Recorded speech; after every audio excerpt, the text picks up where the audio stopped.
Welcome to episode 143 of 10 Minute Record Reviews. And this time I'm going to talk about Antonio Carlos Jobim's 1967 album, Wave. And this is a 1970 Canadian reissue.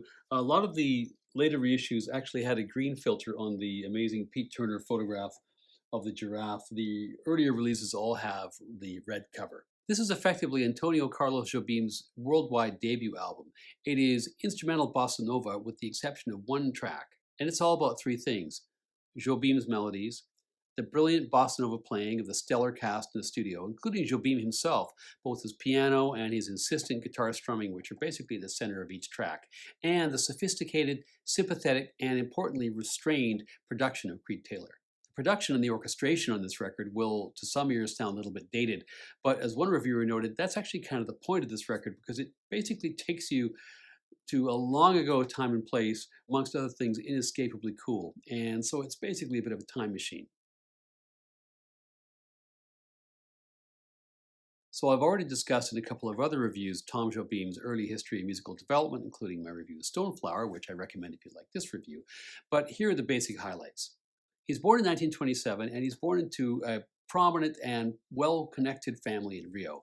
He's heavily influenced growing up as a young musician by Brazilian composers of the early mid-20th century, and these include a number of quite famous names in Brazil.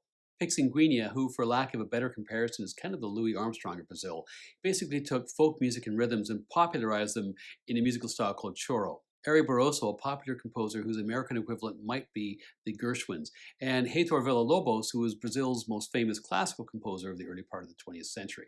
Tom Jobim is also influenced by Ravel and Debussy and other European modern composers, but fundamentally, by his mid-20s, he's committed to finding and promoting a genuinely Brazilian sound in his music. As a young man in the late 1940s, as a songwriter and as a performer, he's honing his craft in the cafe scene in Rio, and he's working particularly on the syncopated and rhythmic potential of the guitar in his compositions. And you hear a lot of that actually on this record as well.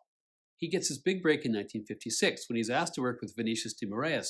Vinicius is a poet and a diplomat. He's significantly older than Jobim, and the two of them are asked to combine on the score for Orfeu da Conceição, which was a Brazilian play retelling the Greek story of Orpheus in a Brazilian setting. The play does well, and it's made into a movie in 1959, which gets international release. And he and Vinicius are asked to write new songs for the movie, and they do write a number of new songs, including the achingly beautiful song A Felicidade. His Brazilian fame is amplified by the fact that João Gilberto, who was an up-and-coming singer who, along with Jobim, is basically the co-founder of the bossa nova sound, has elected to record a couple of Jobim compositions, Desafinado and Chega de Saudade, and both of these are big hits in Brazil. And so by the late 1950s, the bossa nova movement is a big thing in Brazil, and Jobim is a pretty big deal in Rio. Things just get better in the 1960s, however, because Jobim is catapulted to US fame, or at least within the music industry, because of the Creed Taylor-produced album Jazz Samba, which was the collaborative album between the saxophonist Stan Getz and the guitarist Charlie Bird. Taylor then produces two other albums that feature Stan Getz and heavily feature Jobim songs, including the Grammy-winning 1964 collaboration Getz-Gilberto, on which Jobim is the principal composer and on which he also plays. Creed Taylor leaves Verve in 1967 and signs with A&M, and the very first thing he does in that role is sign Tom Jobim to a multi-album deal with A&M, of which Wave is the first release. So this is a great record. One of the reasons it's a great record is the lineup, both in the booth and in the studio itself, is incredible.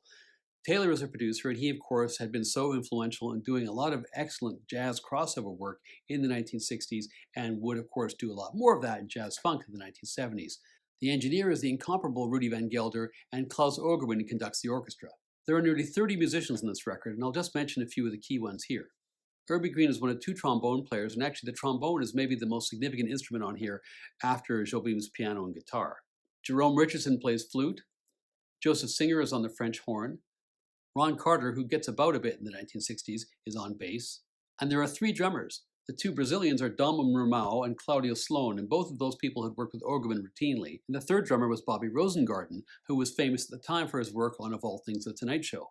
Although this is, of course, a standalone album, from Jobim's perspective, this was actually more of a demo, because what he wanted to do was come to the United States, make sure his songs were recorded properly, and then basically have that record be a demo for other people to pick them up and record them with vocal accompaniment and so on In contemporary interviews, he tells journalists that the only reason he comes to the United States is to make sure that his songs are properly recorded, because the song is a seed and I want to make sure it's planted and it grows properly. Once that happens, then he can stand back and then other people can cover it. Anyway, whatever his philosophy, it works like crazy because the title track here, Wave, has been covered on record more than 400 times. Triste has been covered dozens of times, and so the royalties which Jobim's accrued just from this record alone are astronomical. But of course, it's highly listenable. It's not just a demo tape of an album, and it actually does quite well commercially. Certainly for a jazz record, it goes to number 119 on Billboard and gets to number 5 on the jazz charts. Side 1 starts with Wave, which is a masterpiece of the bossa nova genre, and as usual with Jobim, the melody is absolutely beautiful. Jobim's own piano is to the fore in this track, and importantly, I think, as on the rest of the album, Ogerman's orchestration is kind of dialed back and sort of in the background and not too punchy, and it allows Jobim, who is not a virtuoso guitar player, is not a virtuoso piano player, and is not a virtuoso singer, to shine because the emotion that comes out in his singing and his playing is intense. Taylor understands this, and the understanding that Taylor and Ogerman have in the way that the songs actually sound in this record is brilliant. A contrast to this, if you want to find an example of where this doesn't work so well, is on Jobim's collaboration with Frank Sinatra, which is recorded shortly after this is made. It's the same lineup, basically Jobim with Ogerman, but Sonny Burke is in the booth, not Taylor, and the difference is, I think, marked. The next song is The Red Blouse, which has Tom giving a very gentle melody and guitar, and Domum Romao doing this great swinging bossa nova rhythm underneath. And that's followed by Look to the Sky, which is another heavily covered song, ineffably beautiful. And over top of Jobim and his guitar and piano, Irby Green on trombone is the real star soloing in this piece.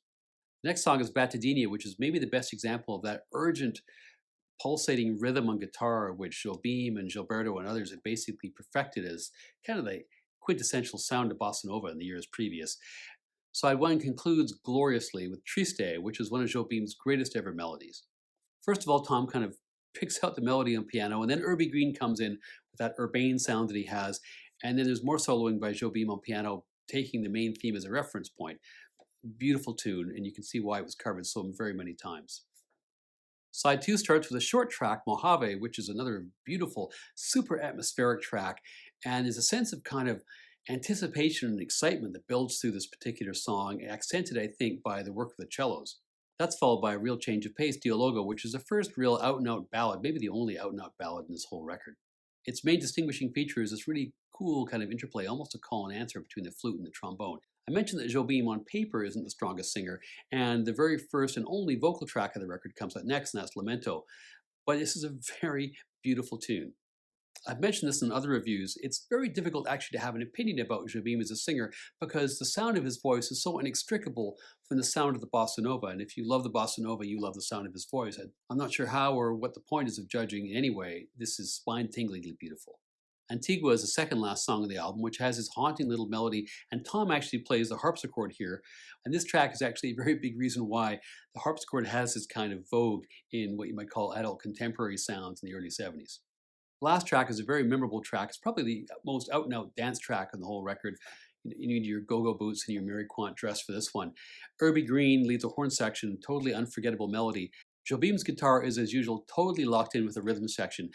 And a really cool part of this track, maybe the coolest part of this whole record, occurs about 2/3 of the way through the song when you hear this unusual percussive sound. It's actually a cuica. It's a Brazilian drum, which basically has a stick which is attached to the drum head, and you put your hand inside the drum and you kind of rub the stick, and it makes this weird kind of resonant sound. It sounds almost like you're playing a stringed instrument, but anyway, you have to listen to the track to hear that tune. Anyway, that's the cuica. Look it up on YouTube. There's lots of demos of people playing that instrument.